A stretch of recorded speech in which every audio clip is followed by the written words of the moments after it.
अस्सलाम वालेकुम। हमल के दौरान इम्यून सिस्टम बहुत वीक हो जाता है। यूनाइटेड किंगडम में नेशनल चाइल्ड ट्रस्ट का कहना है कि इसका मतलब ये हो सकता है कि नज़ला जुकाम की अलामात या तो बदतर महसूस होती हैं या फिर लंबे अरसे तक रह सकती हैं। नज़ला जुकाम या कॉमन कोल्ड आमतौर पर खतरनाक नहीं होता और अक्सर तिब्बी इलाज की मेडिकल ट्रीटमेंट की जरूरत नहीं होती। तकरीबन 2 से 3 दिनों के बाद अलामात उरूज पर होंगी और फिर बेहतरी की तरफ जाना शुरू हो जाएंगी। इस दौरान ऐसी चीजें हैं जो हामला खवातीन अपनी अलामात पर काबू पाने के लिए कर सकती हैं, जैसा कि बेहतर आराम, हाइड्रेटेड रह सकती हैं, पानी ज्यादा पिएंगी, सर को ऊंचा करके लेटना, क्योंकि इससे उनको जो नज़ला जुकाम में सफोकेशन महसूस होती है या सांस लेने में जो दुश्वारी महसूस होती है उसमें कमी होगी। नाक को खोलने के लिए सलाइन नेजल ड्रॉप्स का इस्तेमाल कर सकती हैं।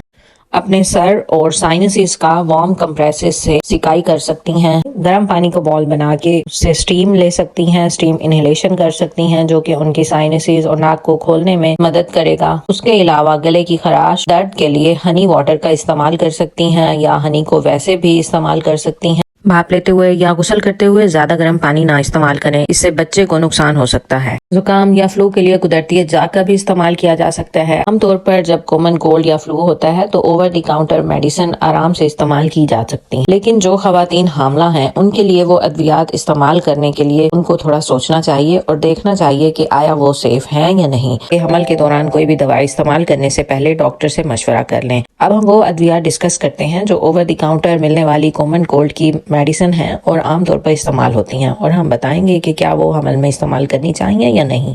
एस्ट्रोमाइनोफिन कॉमनली अवेलेबल होती है पैनाडोल, पैरास्टामोल के नाम से। मुहक्किकीन का रिसर्चर का ख्याल है कि एस्ट्रोमाइनोफिन हमल के दौरान इस्तेमाल के लिए दर्द की सबसे महफूज अद्वियात में से एक हो सकती है, लेकिन इसके कुछ शवाहिद मौजूद हैं जो बच्चों में नशोनुमा के फर्क से वाबस्ता हैं।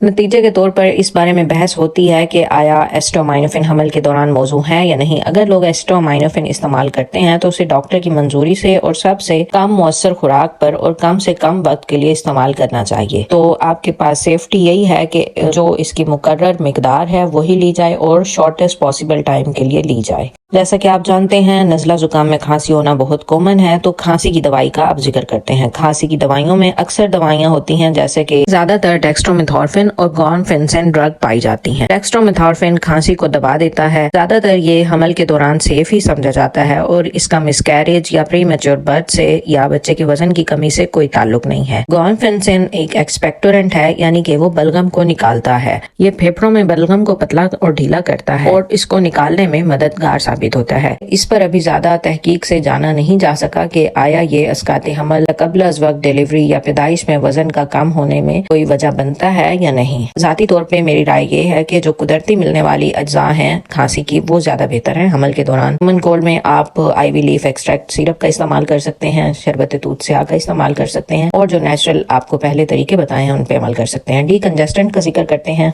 डीकंजेस्टेंट में शामिल है सूडोएफेड्रिन। रिसर्च से अभी ज्यादा साबित नहीं हुआ कि इसका अमल के ऊपर कोई ज्यादा असरात हैं या नहीं। बाकी जो डीकंजेस्टेंट हैं उनकी सेफ्टी भी अभी अनक्लियर है, लेकिन जो सबसे बेहतरीन और सेफ डीकंजेस्टेंट है वो सलाइन नेजल स्प्रेज, यानी कि नमक के पानी के जो नेजल ड्रॉप्स होते हैं वो आप बिला झिझक और आसानी से इस्तेमाल कर सकते हैं। एनसेड्स के बारे में जानते हैं। एनसेड्स जो हैं वो हमल में बहुत ज्यादा खतरनाक साबित हो सकती हैं, यहाँ तक कि इब्तदाई हमल में इन्हें लेने से अस्काते हमल, मिसकैरेज या हमल ज़ाया होने का खतरा भी बढ़ सकता है। FDA इसे 20 हफ्तों के बाद भी इस्तेमाल करने के लिए रिकमेंड नहीं करती, क्योंकि इससे बच्चे का पानी कम हो जाता है और उसकी कॉम्प्लिकेशन हो सकती हैं। हमल की बाज़ पेचीदगियों के लिए डॉक्टर आपको ये एडवाइस कर सकते हैं और ये मुफीद हो सकते हैं, लेकिन आम नज़ला जुकाम के लिए इनसे परहेज करने का मशवरा दिया जाता है और कोई भी डॉक्टर और ना ही मैं आपको रिकमेंड करूंगी कि ये आप इस्तेमाल करें। एंसर्स में जो दवाइयाँ शामिल हैं वो स्क्रीन पर शेयर हो रही हैं। जैसा कि आप जानते हैं prevention is better than cures. So हमल के दौरान नज़ला जुकाम से आप बचाव किस तरह कर सकते हैं। सर्दी की अलामात के इलाज के अलावा समझदार एहतियाती तदाबीर अख्तियार करके खुद को मजीद नज़ला जुकाम से बचा सकते हैं।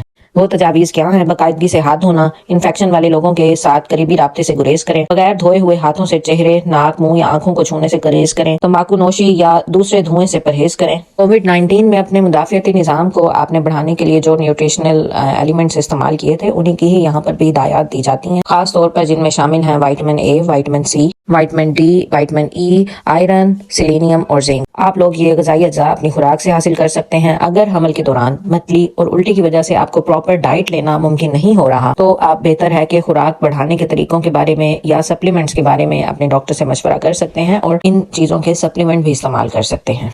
ایک بات یاد رکھیں، زیادہ وائٹامن اے لینے سے بھی حمل کو نقصان ہو سکتا ہے، اس لیے غذائی سپلیمنٹ استعمال کرنے سے پہلے جو بھی آپ کی گائناکالوجسٹ ہیں ان سے یا فیملی فزیشین ہیں ان سے آپ مشورہ ضرور کر لیں۔ کیا نزلہ زکام بچے کو متاثر کر سکتا ہے؟ حمل کے دوران نزلہ زکام کسی دوسری فلو کی طرح ہی ہوتا ہے، اس سے والدہ یا بچے کو کوئی نقصان پہنچنے کا امکان نہیں ہوتا، تاہم دوسرے انفیکشنز میں زیادہ خطرناک ہونے کا امکان ہو سکتا ہے، یعنی آپ کو انفیکشن ہے اور ساتھ میں نزلہ زکام بھی ہے تو پھر آپ کو زیادہ خطرہ ہو سکتا ہے۔ ان میں سے ایک فلو یا انفلوئنزا ہے، اس میں زکام جیسی علامات ہو سکتی ہیں لیکن فلو زیادہ شدید ہوتا ہے۔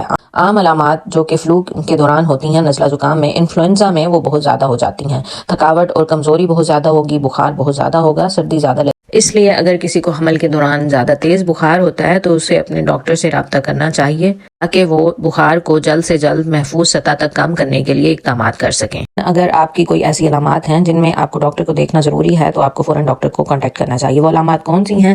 تیز بخار، سانس لینے میں بہت زیادہ دشواری ہونا، تیز سانس ہو رہی ہے اگر آپ کی یعنی ہارٹ ریٹ آپ کا بڑھ رہا ہے، علامات جو 10 دن سے زیادہ تک رہ رہی ہیں اور آپ بہتر نہیں محسوس کر رہے، شدید یا غیر معمولی علامات جو بہتر ہو جاتی ہیں لیکن پھر واپس آ جاتی ہیں، ان صورتوں میں آپ نے اپنے ڈاکٹر کو رجوع کرنا ہے۔ جب کوئی عورت حاملہ ہوتی ہے تو اس کا جسم زکام اور نزلے سے بالکل ایسے ہی نمٹتا ہے جیسے کہ عام حالات میں، اور علامات عارضی ہوتی ہیں۔ زیادہ تر معاملات میں تقریباً 1 ہفتے میں فلو ختم ہو جائے گا، کچھ علامات 10 سے 14 دن بھی برقرار رہ سکتی ہیں۔ خطرناک علامات جو ہم نے آپ کو بتائی ہیں ان کی صورت میں آپ کو ڈاکٹر سے رجوع کرنا چاہیے۔ آئی ہوپ کہ آپ کو سمجھ آ گیا ہوگا کہ کامن کولڈ کو پریگننسی میں کیسے ڈیل کرنا ہے۔ اپنے آس پاس جو بھی حاملہ خواتین ہیں ان سے میری ویڈیو شیئر کیجیے، دیکھتے رہیے ہمارا چینل۔ ٹیک کیئر، اللہ حافظ۔